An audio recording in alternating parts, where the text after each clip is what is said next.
so da wasa ba, ke zan ɗauka zana yi aure. So ya kai so ba so da wasa ba, kai zan ɗauka zana yi aure.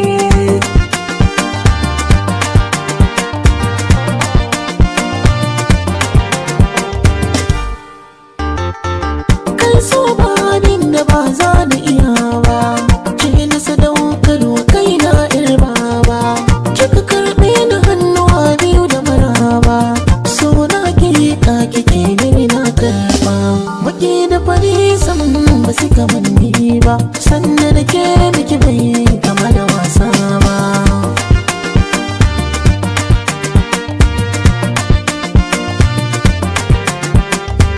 Kayi awon gaba da ni tun farkon gani, kai dai zuciya take ta yawan tuni. Ni na faɗa wa 'yan uwa na ji na gani, aure sai da kai idan za su yi mini, sai da sunanka za a kwatanta ni. Na zama taka ba wai da wasa ba.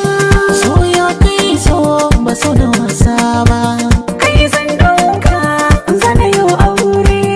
ita dai gaskiya ba ta bidar kara, kun ga masoyiya ta mai kyau na kora.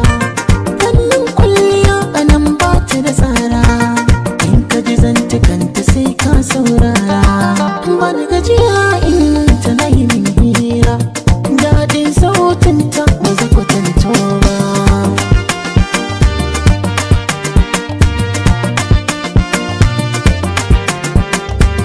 In ka aike ni zan je, ɗan autan mazaje, mai kyawu da saje, ba kayan guraje.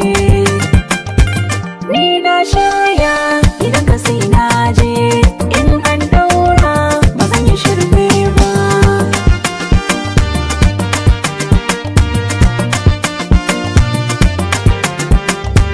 Ta yi kama da ni, ku taho ko gani, ta amince da ni za ta yi aure. A cikin zamani kai ka sanar da ni, haƙuri magani a zaman aure. Na gode Allah da ya azurta ni, kan soyayya ba zan talauce ba. So ya kai so ba so da wasa ba, Ke zan ɗauka zana yi